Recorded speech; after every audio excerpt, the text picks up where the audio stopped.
study banyak-banyak. Lepas tu, ya Allah, keluar soalan lain. So, hai korang.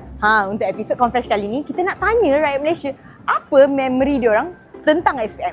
So, jom. Benda yang paling saya ingat dari SPM lah. Benda betul-betul saya tak expect is dulu saya ada ambil AdMed. AdMed dalam kelas saya tak pernah study and everything.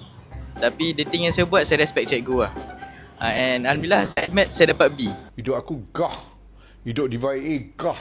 Even saya dalam kelas tak ada belajar, tak ada apa. Tapi okey. Saya rasa lepas SPM kot, sebab saya rekrut PLKN. So, dalam memori tu saya rasa 2 hari selepas saya keluar PLKN tu terus dapat result. And time tu saya rasa, ya sebab kita nak ambil result SPM nak kira ada gaya. Tapi time tu memang botak.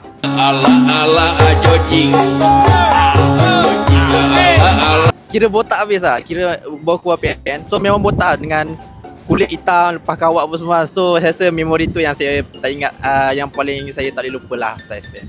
Memori SPM hari tu punyalah study banyak-banyak. Lepas tu, ya Allah, keluar soalan lain. Lepas tu rasa macam kecewa lah. Saya demam, so saya jawab dekat bilik kesihatan. So masa ambil result tu, paper tu lah yang I check dulu. Lulus, Alhamdulillah. Ya, B.